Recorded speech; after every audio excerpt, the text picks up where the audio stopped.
जम्मू के कठुआ में आतंकियों की तलाश में चलाए जा रहे सर्च ऑपरेशन की, जिसका आज चौथा दिन है। लेकिन अभी तक जंगल में छिपे आतंकी सुरक्षा एजेंसियों के हाथ नहीं लगे हैं। ऐसे में आतंकियों की तलाश के लिए सुरक्षा एजेंसियों ने सर्च ऑपरेशन का दायरा और बढ़ा दिया है। इस काम में हाईटेक ड्रोन से लेकर डॉग स्क्वाड तक की मदद ली जा रही है ताकि आतंकियों का सुराग हाथ लग सके।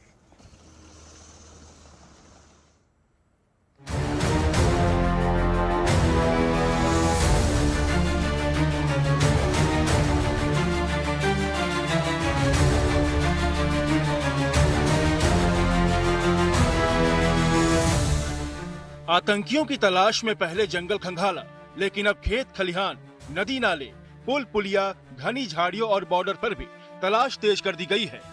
क्योंकि 4 दिन बीत जाने के बाद भी आतंकियों का ग्रुप सुरक्षा एजेंसियों के हाथ नहीं लगा है, लिहाजा आतंकियों की तलाश में जुटी सुरक्षा एजेंसियों ने अपनी तलाश का दायरा और बढ़ा दिया है, जिसके तहत अब कठुआ जिले के हीरानगर सेक्टर में चप्पे चप्पे की तलाशी तेज कर दी गई है।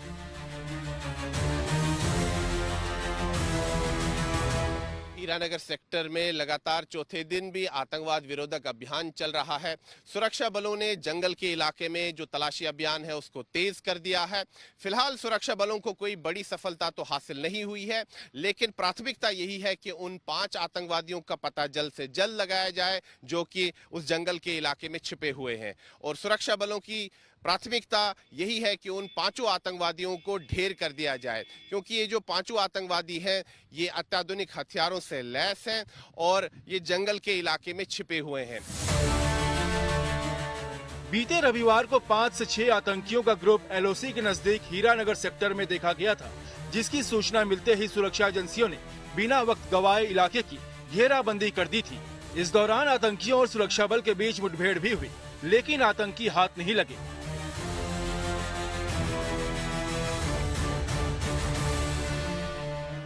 हालांकि आतंकियों का सामान जरूर सुरक्षा एजेंसियों के हाथ लगा, जिसके बाद आतंकवादियों की तलाश में सर्च ऑपरेशन लॉन्च किया गया, जिसमें ग्राउंड पर जवान और डॉग स्क्वाड की टीम आतंकियों की तलाश में जुटी है, तो आसमान से ड्रोन और हेलीकॉप्टर की मदद से आतंकियों को खोजा जा रहा है। सोमवार को सुरक्षा बलों को जंगल के इलाके से असला, गोला बारूद और दूसरा सामान मिला जो कि आतंकवादियों का था। और मंगलवार को यानी कि कल सुरक्षा बलों को जंगल के इलाके से 2 ग्रेनेड्स भी बरामद हुए। तो साफ तौर पर कहीं ना कहीं ये साबित होता है कि ये जो आतंकवादी हैं ये एक बहुत बड़ी साजिश रच रहे थे और इनकी मंशा थी जम्मू संभाग को दहलाने की। फिलहाल जो ताजा इनपुट आया है कठुआ से वो ये है कि वहां पर जो भारत पाकिस्तान अंतर्राष्ट्रीय सीमा है, वहां पर जो सीमा सुरक्षा बल के जवान हैं उन्होंने वहां पर भी तलाशी अभियान जो है तेज कर दिया है। सुरक्षा बलों ने टेक्नोलॉजी का भी प्रयोग किया है, ड्रोन्स का भी सहारा लिया जा रहा है और साथ ही में हेलीकॉप्टर्स के जरिए भी पूरे इलाके की जो है छानबीन की जा रही है। तो हो सकता है जल्दी कुछ इसमें कोई बड़ा डेवलपमेंट हो, लेकिन ये भी शक जताया जा रहा है कि कहीं आतंकवादी वहां से भागने में सफल तो नहीं हुए हैं। इसीलिए जो आसपास के इलाके हैं वहां पर भी जो है अतिरिक्त सुरक्षा बल भेजे गए हैं। कश्मीर के बाद जम्मू में भी आतंकी घुसपैठ की घटनाएं हाल के दिनों में बढ़ी हैं और कुछ आतंकी घटनाएं भी हो चुकी हैं, जिसके चलते सुरक्षा एजेंसियां कोई जोखिम नहीं उठाना चाहती। यही वजह है कि जब से उन्हें हीरानगर सेक्टर में आतंकियों की मौजूदगी की खबर मिली है, रात और दिन न सिर्फ आतंकियों को तलाशा जा रहा है, बल्कि जम्मू में बढ़ रही घुसपैठ की घटनाओं को रोकने के लिए कार्रवाई तेज कर दी गई है। बड़ी बात यह है कि आतंकवाद के खिलाफ इस मुहिम में इलाके के लोग भी आगे बढ़कर सुरक्षा एजेंसियों की मदद कर रहे हैं। जो स्थानीय लोग हैं वहां के सन्याल गांव के, उनकी सूझबूझ के कारण ही वहां पर अगर हम देखें तो इन आतंकवादियों का पता लगा। उनकी दिलेरी और बहादुरी को सलाम, वहां के स्थानीय लोगों की दिलेरी और बहादुरी को सलाम। और उन्होंने अगर हम देखें तो किस प्रकार से जो सुरक्षा बलों को सूचना दी, जो टिप ऑफ दिया, उसी से सुरक्षा बलों को ये पता लग पाया कि जंगल के इलाके में आतंकवादी छिपे हुए हैं। कठुआ में जारी सर्च ऑपरेशन के बीच ही जम्मू पठानकोट बॉर्डर पर भी संदिग्ध गतिविधि देखी गई, जिसके बाद पठानकोट पुलिस ने इलाके में चौकसी बढ़ा दी और रावी नदी के इलाके में तलाशी अभियान चलाया गया। खुद पठानकोट के एसएसपी दलजिंदर सिंह मौके पर पहुंचे और उन्होंने सर्च ऑपरेशन की अगुवाई की। जम्मू से सुनील जी भट्ट और पठानकोट से Pawan Singh, good news today. चलिए अब आपको अयोध्या ले चलते हैं, जहां पर रामनवमी की तैयारी इन दिनों जोर शोर से चल रही है।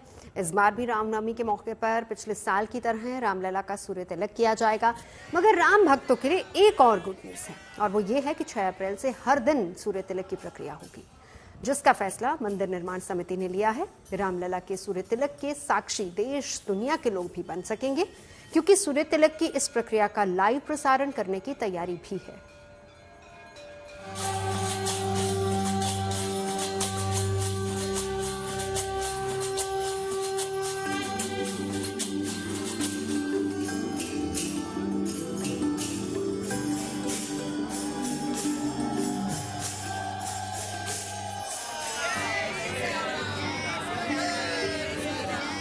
प्रभु श्री राम की नगरी में भक्तों का ये उत्साह और ये उमंग हर गुजरते दिन के साथ बढ़ता जा रहा है, क्योंकि रामनवमी का पर्व नजदीक है। ये वो खास दिन है जिसका इंतजार राम भक्त बड़ी बेसब्री से कर रहे हैं, क्योंकि इसी दिन प्रभु श्री राम का जन्म उत्सव है, जिससे जुड़ी तैयारियां इन दिनों अयोध्या नगरी में जोर शोर से चल रही है, जिसके तहत न सिर्फ राम मंदिर को सजाया और संवारा जा रहा है, बल्कि अयोध्या आने वाले श्रद्धालुओं के लिए भी विशेष तैयारी की जा रही है, ताकि राम भक्तों को रामलला के सुलभ दर्शन का लाभ मिल पाए। सभी मंदिरों में लगभग हर मंदिर में इस समय कथाओं का आयोजन, भजन का आयोजन, अखंड पाठ का आयोजन चल रहा है, और एक क्रमशः रामनवमी तक ही चलता रहेगा। सभी मंदिरों में उत्सव का माहौल, वातावरण तो अभी, और 6 अप्रैल को तब आप सोचिए कि क्या स्थिति होगी। जानकारी तो ये भी है कि रामनवमी के मौके पर अयोध्या में कई धार्मिक आयोजन होंगे, जिनमें बड़ी संख्या में श्रद्धालुओं के शामिल होने का अनुमान है।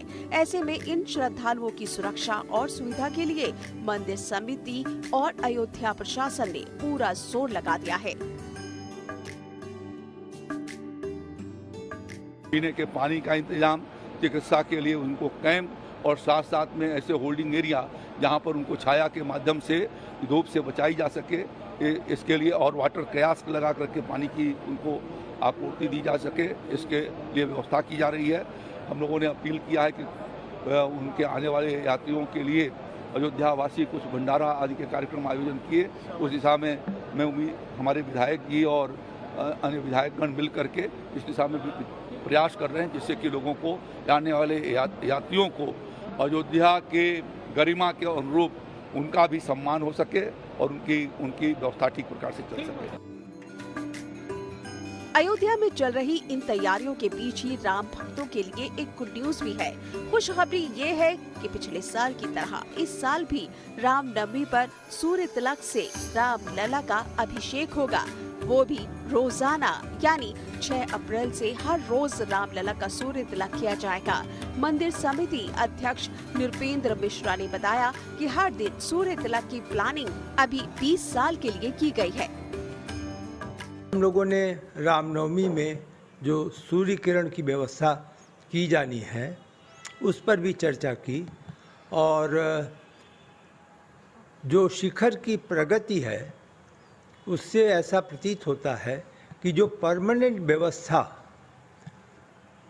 होगी सूर्य किरण की अगले 20 वर्ष के लिए, जैसा कि आपको बताया था कि वो कंप्यूटर प्रोग्राम में कर लिया जाएगा, तो वह व्यवस्था संभव हो पाएगी। यानी अब अस्थायी की बजाय स्थायी व्यवस्था इस वर्ष के सूर्यकिरण की होगी। रामनवमी पर सूर्य तिलक की ये प्रक्रिया IIT रुड़की की मदद से की जाएगी, जिसने सूर्य तिलक के लिए एक खास ऑप्टो मैकेनिकल सिस्टम तैयार किया है, जिसमें मंदिर में सबसे ऊपरी तल यानी तीसरी मंजिल पर लगे दर्पण पर सूर्य की किरणें पड़ेंगी। दर्पण से 90 डिग्री पर रिफ्लेक्ट होकर ये किरणें एक पीतल के पाइप में जाएंगी। पीतल के इस पाइप के छोर पर एक और दर्पण लगा है, जिससे एक बार फिर सूर्य की किरणों को मोड़ा जाएगा। इस बार ये किरणें रिफ्लेक्ट होने के बाद नीचे की ओर जाएंगी। किरणों के इस रास्ते में एक के बाद एक 3 लेंस लगे हैं, जिनके कारण इन किरणों की तीव्रता और बढ़ जाएगी। पाइप के दूसरे छोर पर भी दर्पण लगा है। जब ये किरणें इस दर्पण पर पड़ेंगी तो ये 90 डिग्री फिर मुड़ जाएंगी और फिर ये किरणें सीधे रामलला के मस्तक पर पड़कर तिलक करेंगी। हर रोज इसी तरह दोपहर 12 बजे रामलला का सूर्य तिलक किया जाएगा। सूर्य तिलक कैसे होगा?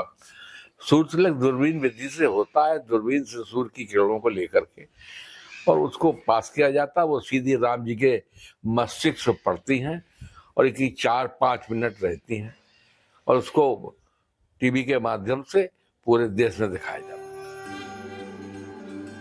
बताया जा रहा है कि 4 मिनट तक 75 मिलीमीटर आकार का तिलक रामलला के ललाट को सुशोभित करेगा, जिसके साक्षी देश और दुनिया में मौजूद लोग बन सकेंगे, क्योंकि सूर्य तिलक के इस पूरे कार्यक्रम के लाइव टेलीकास्ट की तैयारी भी की जा रही है। यानी जो लोग रामनवमी पर अयोध्या नहीं पहुंच पाएंगे, वो लोग घर बैठे ही रामलला के सूर्य तिलक के साक्षी बन सकते हैं। अयोध्या से मयंक शुक्ला के साथ bureau report, good news today.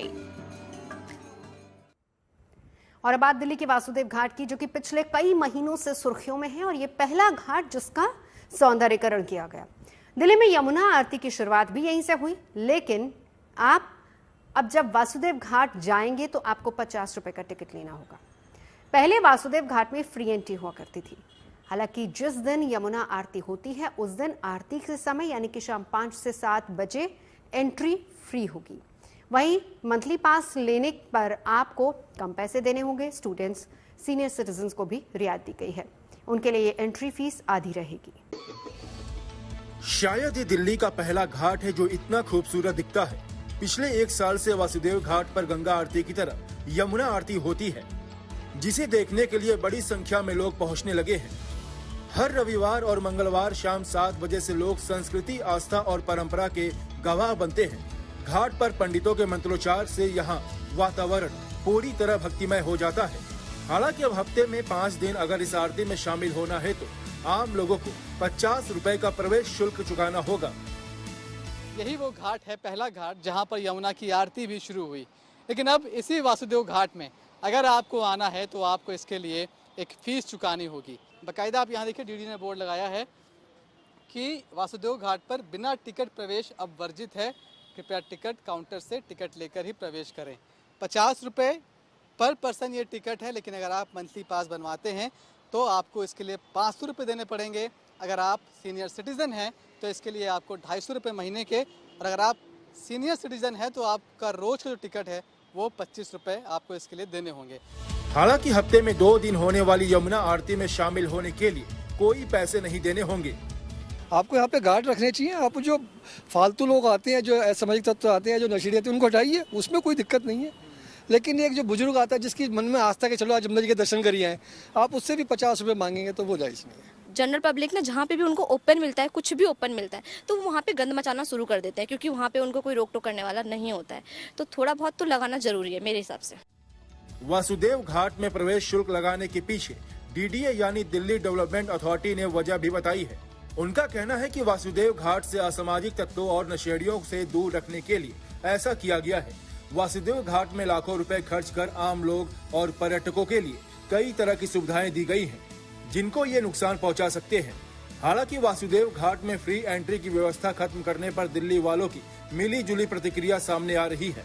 कुछ लोगों का कहना है कि ये बेहद गैर जरूरी फैसला है, जबकि कुछ का मानना है कि वासुदेव घाट को मेंटेन करने के लिए प्रवेश शुल्क बेहद जरूरी है, तभी लोग उसके सौंदर्य की कद्र करेंगे। यमुना आरती के वक्त रियायत दी गई है। देखिए यहाँ पर लिखा हुआ है कि जब जब यमुना आरती का टाइम है उस दौरान टिकट नहीं लगेगा। मंगलवार और रविवार को आरती के दौरान शाम 5 बजे से 7 बजे तक टिकट की छूट है। यानी कि अगर आप यमुना आरती देखना चाहते हैं वासुदेव घाट पर तो उसके लिए आपको कोई भी पैसा नहीं देना पड़ेगा, टिकट नहीं लेना पड़ेगा।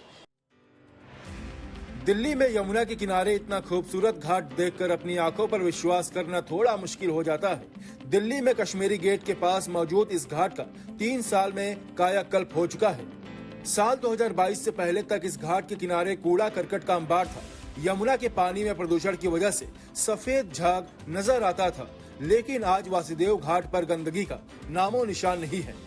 वासुदेव घाट की साफ सफाई के अलावा उसके सौंदर्यकरण पर भी काफी ध्यान दिया गया है।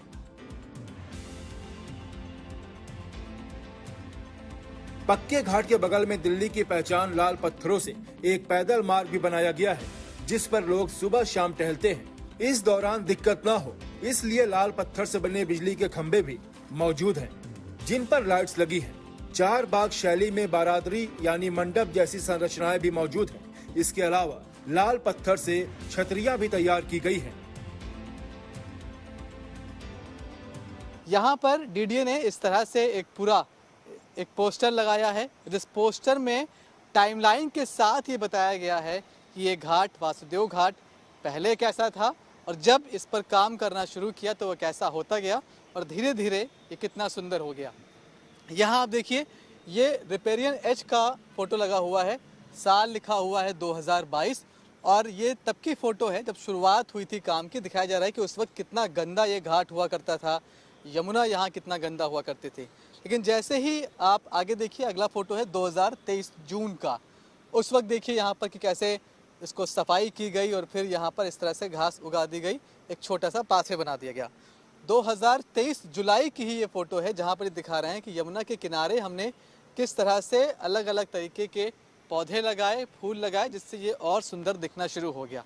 इसी तरह अभी आप ये जो बारादरी का एरिया देखते हैं, मतलब ये जो आप इस तरह से इमारतें छोटी छोटी बनी हुई देखते हैं, खिड़कियां टाइप की, इसे बारादरी कहते हैं। ये बना हुआ है इतना अच्छा। वासुदेव घाट की शुरुआत में एक 300 किलो वजनी एक बड़ी घंटी भी लगाई गई है। साथ ही स्नान कुंड भी मौजूद है, यानी आरती के भाव विभोर कर देने वाले क्षणों का आनंद लेने के लिए दिल्ली वालों के पास विकल्प है। दिल्ली से मनीष चौरसिया के साथ bureau report, good news today. और अब देश के लिए गुड न्यूज। दिल्ली के एम्स में न सिर्फ देश भर से बल्कि पड़ोसी देशों से भी लोग बेहतर इलाज की उम्मीद में पहुंचते हैं और इसी एम्स में नया इतिहास रचने की तैयारी है। भारत ने अपना पहला स्वदेशी एमआरआई स्कैनर विकसित किया है, जिसे क्लिनिकल ट्रायल के लिए दिल्ली के एम्स में इंस्टॉल किया जाएगा। दरअसल इसका मकसद एमआरआई स्कैनिंग की लागत और आयातित मशीनों पर निर्भरता को कम करना होगा।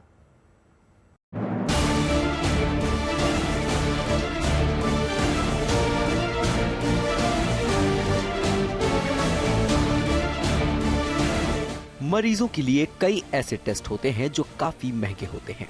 इसकी खास वजह होती है मशीनों के लिए विदेश पर निर्भरता।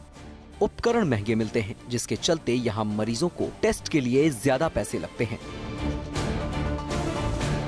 विदेशी उपकरणों पर निर्भरता को कम करने के मकसद से मेडिकल टेस्ट के लिए अब देश में ही मशीनों के निर्माण पर जोर दिया जा रहा है, ताकि मरीजों को टेस्ट के लिए ज्यादा लागत से राहत मिल सके।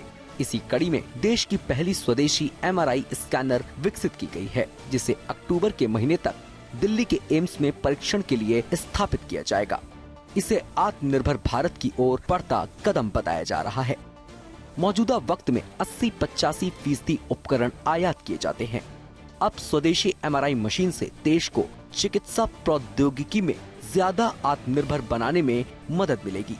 मुंबई में ministry of electronics and information technology यानी MEITY के तहत काम करने वाले एक स्वायत्त अनुसंधान और विकास संगठन society for applied microwave electronics engineering and research और अस्पताल के बीच 1.5 टेस्ला एमआरआई स्कैनर की स्थापना के लिए एक समझौता ज्ञापन यानी MOU पर हस्ताक्षर किए गए हैं। केंद्रीय स्वास्थ्य मंत्रालय एमआरआई स्कैनर को मान्य करने के लिए मानदंड तैयार कर रहा है, ताकि ट्रायल के दौरान भी मरीजों पर इसका उपयोग करने की मंजूरी दी जा सके और स्कैनर को स्वास्थ्य सुविधाओं में इस्तेमाल के लिए मान्य कर दिए जाने पर एमआरआई स्कैन की लागत में करीब 50% की कमी आ सकती है, जिससे जांच के जरूरतमंदों को बड़ी राहत मिलेगी। Bureau report, good news today. 1 मई से एटीएम से पैसा निकालने पर अब आपको ज्यादा चार्ज देना होगा। रिजर्व बैंक ऑफ इंडिया यानी कि आरबीआई ने एक नोटिफिकेशन जारी कर इंटरचेंज फीस बढ़ाने का ऐलान कर दिया है। इसका मतलब ये है कि जो ग्राहक फाइनेंशियल ट्रांजैक्शन के लिए एटीएम पर निर्भर है, उन्हें अपनी फ्री ट्रांजैक्शन लिमिट पार करने पर एडिशनल चार्ज देना होगा। ऑफिशियल नोटिफिकेशन के मुताबिक 1 मई से ग्राहकों को फ्री लिमिट पूरी हो जाने के बाद एटीएम से हर फाइनेंशियल ट्रांजैक्शन के लिए एडिशनल 2 रुपए का भुगतान करना होगा और इस फीस हाइक की वजह से अब एटीएम से कैश निकालने के लिए हर ट्रांजैक्शन पर 19 रुपए चार्ज देना होगा, जो कि पहले 17 रुपए था। वहीं नॉन फाइनेंशियल ट्रांजैक्शन जैसे कि बैलेंस इंक्वायरी के लिए फीस को ₹1 बढ़ाया गया है, यानी कि अकाउंट बैलेंस चेक करने के लिए हर ट्रांजैक्शन पर अब ₹7 चार्ज लगेगा, जो कि पहले ₹6 हुआ करता था। सरकार जब तनख्वाह बढ़ाएगी तो खर्चा भी तो बढ़ेगा, तो बैंक कहाँ से देगा? बैंक तो अपनी जेब से देगा नहीं ना। भाई तनख्वाह भी तो बढ़ रही है, जैसे तनख्वाह बढ़ रही है वैसे कस्टमर के ऊपर भी थोड़ा सा तो आएगा। जब लेट होता है मतलब हम लोग 5 बार से ज़्यादा बार निकालते हैं, अगर ज़्यादा पैसा कटता है तो हम लोग को महंगाई का दिक्कत होगा। जैसे अभी 10 रुपये 15 रुपये कटता था, अगर उससे ज़्यादा कटता है तो जो स्टूडेंट है उसको दिक्कत होगा, अगर जो सैलरी वाला है उसके लिए तो ठीक है। मतलब उनके पास एक्स्ट्रा इनकम होता है या अच्छी सैलरी है तो उनके लिए ठीक है, अगर स्टूडेंट है तो उनको प्रॉब्लम होना चाहिए। फिर इसके लिए सरकार अगर 5 से अगर 10 बार की जगह कर देती है तो थोड़ा बहुत बेनिफिट होता है स्टूडेंट को। नहीं, ये तो सही चीज़ नहीं है। लोग अगर पैसे कैश नहीं रखेंगे तो बिना कैश का कैसे हो पाएगा? हर जगह तो UPI काम करती नहीं है।